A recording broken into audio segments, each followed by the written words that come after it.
Let's take another look at this commodity sell-off. Our guest here is Reid I'Anson, economist at Kpler. Reid, great to see you again. Thanks very much for joining us. Always good to be here. Give us your broad thoughts. This does not look like good news for the commodity sector in the sense that it could slow global growth, this tariff war.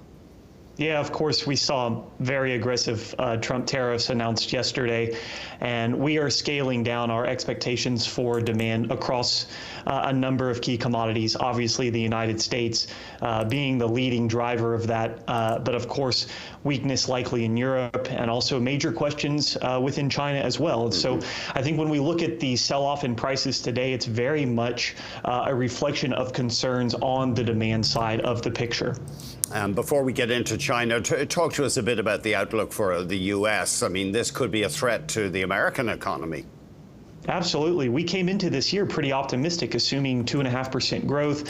We revised that down a bit in March to 2%, still believing that the Trump administration would pursue a pretty limited policy of tariffs. But of course, that has all shifted now after the announcement yesterday. So we have revised lower U.S. growth to just 0.8% and have risen our expectation or probability of a recession to 50%, up from 20% early last month.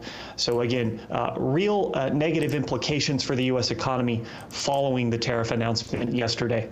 I suppose we have to be careful looking at the metals market because so much metal was apparently brought into the U.S. to avoid tariffs, and now it's not going to face duties anyway in the short term. Yeah, it looks like some questions around Section 232 exemptions.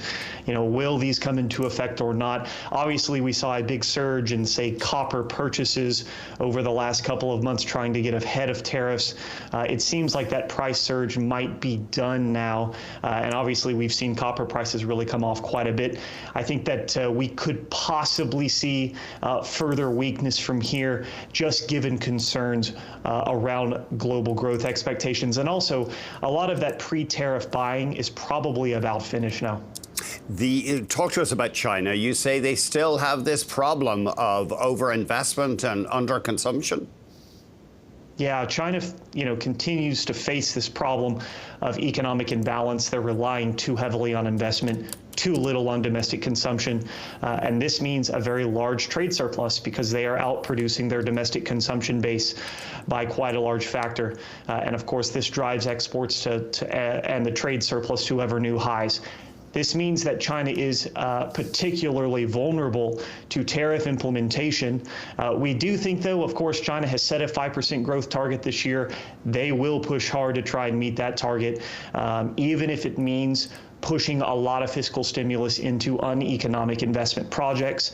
However, I think the long-term sustainability of the Chinese economy really requires that they find ways to start boosting consumption within the Chinese economy rather than investment. And of course, I mean, this is so interesting, isn't it? China, in theory, facing duties of more than 60% on stuff it sends to America. Yeah, I mean, it's a real question. And keep in mind, the United States accounts for 25% of global demand, right? So, let's just assume China stops exporting to the United States. That's still a real squeeze on Chinese exporters now that are now trying to push goods to the other 75% of demand, right? So you're likely to see a margin compression for Chinese exporters in the coming months, given this tariff implementation. And of course, the United States is not the only country implementing import tariffs on Chinese goods. Places like Europe and Canada, Mexico, Brazil, India are all implementing import tariffs. So this export-led growth model that China's really relied upon is likely going to come under pressure at some point. Does it seem like, so I mean, that would seem to rule out, we had that boom in commodities in the first decade of the century driven by China. That's not happening again anytime soon.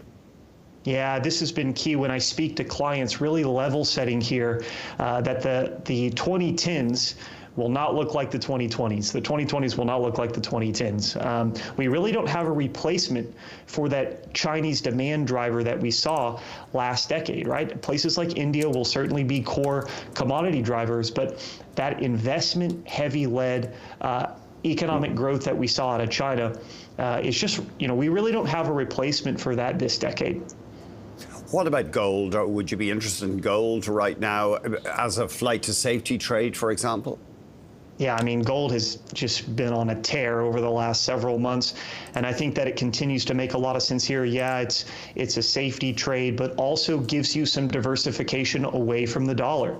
So we've seen a number of central banks buying a lot of gold just to try and get some diversification that is not in USD. I think this is going to continue, especially with the Trump administration pursuing aggressive tariff policy. Also, you do have questions around the geopolitical environment. So again, I think all of this is positive for gold prices for now.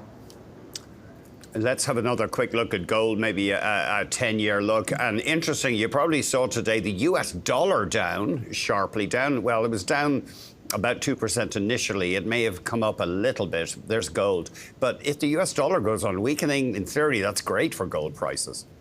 Yeah, absolutely. And it's interesting, right? In early Feb, we saw the dollar strengthen on potential tariff implementation, and that tends to be what you see when a country implements tariffs. You tend to see a stronger domestic currency. We're not seeing this this time around.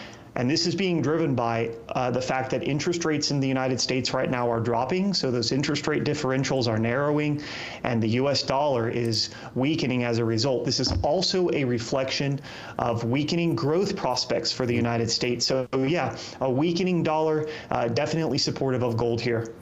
Thank you very much, Reid. Great hearing from you. Reid I'Anson.